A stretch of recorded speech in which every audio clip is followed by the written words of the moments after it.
que es Señal de Alerta. Y continuamos con esta interesante entrevista el día de hoy. Herbert Mujica. Cristian, ¿cómo hacemos para que estas enseñanzas, estas propuestas, que pueden ser como no interiorizadas, lleguen a la gente? Decirlas, hacerlas, si no llegan a la gente es... Claro. Mira, una de las experiencias más interesantes que tuve en Jamaica, en la República Dominicana, en Nicaragua, en Cuba tuve una experiencia distinta. Era ligar la universidad a las pequeñas empresas y colegios de los pueblos jóvenes, de los sectores rurales marginados. Si tú vas, yo por ejemplo como ingeniero industrial, todos los casos de estudio que nosotros hacíamos eran de empresas norteamericanas. Nos traían casos de estudio, etc. Y cuando hicimos de industrias nacionales, hicimos de industrias reunidas una gran empresa. Acá, más del 80% del empleo se hacen en empresitas chiquitas, la mayoría ¿no? Informalizadas, o sea, informales, donde el capitalismo y el no capitalismo se articulan. Es bien interesante. O sea, a ti te enseñan en la universidad empresas que actúan en el capitalismo puro, porque es de los países centrales. Pero cuando tú vas a esas empresas, te das cuenta que en la casa funciona, que viene la hermana, trabaja, no le pagan cuando tiene, etc., ¿no? Y esa gente, teniendo que trabajar con recursos muy limitados, es muy ingeniosa, y sobre todo en el diseño. Entonces, ¿dónde está el problema? Y eso lo aprendí mucho en Italia. Eso lo aprendí mucho en Italia, en la tercera Italia, donde son pequeñas empresitas que cooperan entre sí, las que portan zapatos, no son grandes empresas, ¿eh? Entonces, y eso lo desarrolló mucho toda la concepción de Gramsci, ¿no? De la pequeña empresa, de la municipalidad socialista, etc. Y no te olvides que Italia también tiene grandes características de no capitalismo. El sur de Italia, pues es, ¿no? Entonces, el mediodía para abajo. Claro, entonces, es interesante que nuestros economistas, nuestros ingenieros industriales, nuestros sociólogos, nuestros filósofos, entren a esa realidad, pues, y comiencen a comprender las relaciones sociales de ese tipo y cómo crean un sujeto colectivo, donde no es un obrero industrial puro, donde pensaba Marx, y tú no le puedes decir capitalista al pobre hombre pequeño que ha sido obrero, pero que ha puesto una pequeña empresa donde el capital fijo no es lo fundamental, sino sus conocimientos. Yo he hecho un análisis histórico de la mayoría de los pequeños propietarios de esas empresas, y ellos ponen su empresa no porque tienen plata, sino porque estuvieron en un montón de empresas y aprendieron el conjunto de operaciones que les permitían hacer un proceso. Es el conocimiento. Ahora, si tú los quieres fregar, mete una ONG que les dé crédito. Sí, pero no quisiera meterlos en una ONG, ni a mí, porque nos vamos a pelear con mucha gente. Y yo ya estoy peleando con ellos hace mucho tiempo. Bueno, yo creo que el pluralismo de este programa, que es un programa culto en un espacio sumamente popular, ha dado hoy día un clarinazo en una señal de alerta. Pretendemos llevar conocimiento y pretendemos masificarlos, hacerlos del alcance de muchas otras personas con su sentido crítico, como que no, y aprender a desarrollar también ese sentido crítico. No tienen por qué creerle, a mí no me crean nunca, ¿no? Pero del todo al profesor Guille, pero también pueden pedirle más instrucciones, y lo vamos a comprometer a Cristian para que nos hable de sus otros 6 libros. Acá los somos preguntones, ya lo has visto y lo has comprobado. Así que vas a tener que venir, te guste o no. Y ese es un sentido realmente cordial y fraterno. Te agradezco mucho este espacio.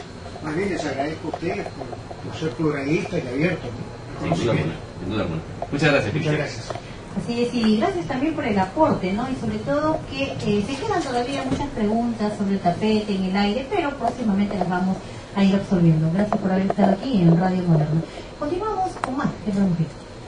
Bueno, hace algunas semanas estuvo con nosotros nuestra excelente amiga, la abogada Zuli Pinchi, Y ella nos ilustró sobre temas muy importantes en lo que se refiere a las damas, su problemática, a las ayudas que ella emprende en diversos círculos de la sociedad, como producto de un estudio, como producto de un esfuerzo y como producto de una dedicación.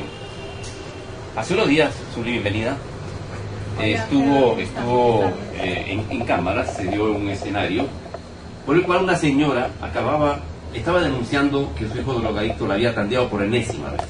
Esta señora tuvo mucha suerte, un camarógrafo pasó por allí, de alguna manera fue avisada, pero sabemos que no es el único caso. ¿Cuántos casos hay que no se publican? Casos de muertes, casos de agresiones a damas, casos de hijos a madres, de esposos leodos, a sus esposas o parejas, y esto queda en la más absoluta impunidad. ¿Es así o no?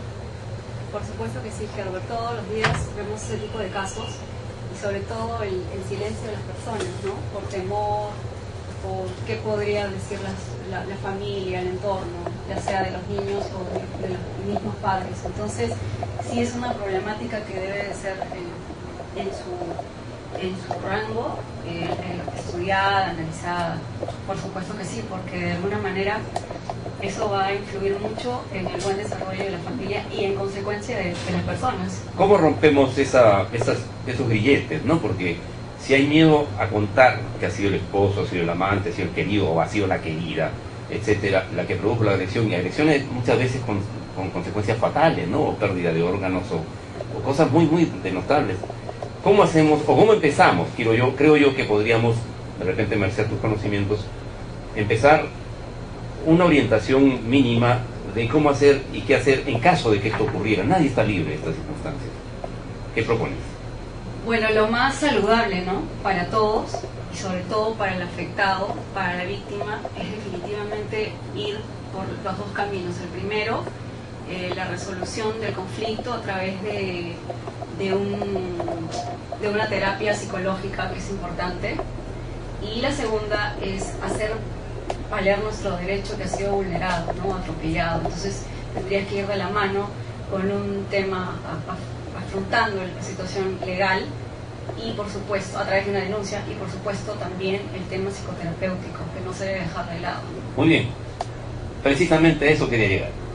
Resulta que antier escuché en la televisión muy temprano, los noticieros sangrientos que tenemos, por desgracia son así, hay que decirlo. Si uno los exprimiera saldría sangre a raudales, eso es horrible. Pero una señora había pretendido hacer una denuncia y la señora declaraba a posteriori que en la comisaría simple y llanamente no le creían, dudaban de su palabra, y entonces ni siquiera había médico legista, ni siquiera había la atención del comisario, el guardia o el oficial de guardia no daba crédito a esta pobre señora. Podría ser un señor también, ¿no? Pero ¿qué hacemos frente a circunstancias cuando la policía o no cumple o no quiere cumplir su deber? Es muy común, sobre todo con damas humildes. Sí, claro, tienes dos opciones, ¿no? Insistes y perseveras en tu derecho, o de lo contrario quejas al policía, ¿no? Pero mientras tanto se pasa el tiempo y la víctima se va agravando más. Entonces lo que debes hacer es que si en un distrito X de repente la policía no te da la atención necesaria, pues por un tema de emergencia vas a tener que ir a denunciar en otro distrito en donde no haya ocurrido el delito o en donde ni siquiera vivas, porque lo que se urge en estas circunstancias es la integridad de la persona que ha sido la víctima. O sea, siempre eso es lo que debe primar.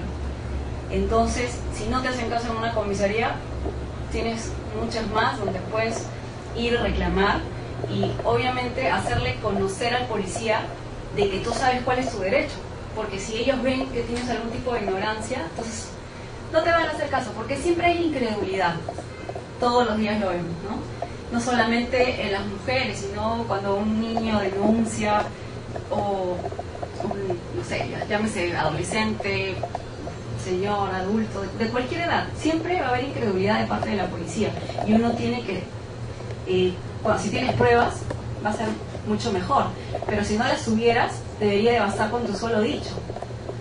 Entonces, uno, quejarse en la comisaría, ¿no? Pero mientras tanto, pues si no te hacen caso, buscar otra opción. Quizá la palabra sea denunciar, ¿no es cierto?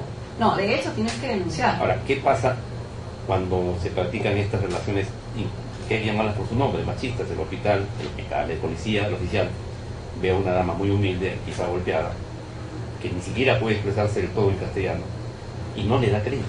Es decir, hay un desdén por la persona humana, y la persona puede estar muy golpeada, muy malherida, y que además también carece de los medios de cómo trasladarse a otro distrito, es decir, y mientras tanto se muere, o se desmaya. Son circunstancias límite, pero que son muy comunes, curiosamente, en nuestro país, y muchas de estas cosas deben estar ocurriendo y no llegan a la prensa. Y se mueren, y son parte de los muertos no reconocidos por la violencia. El efecto en el caso de la omisión a la asistencia, al apoyo, a la ayuda, o en el caso de la negligencia de los policías, es cierto lo que tú acabas de mencionar.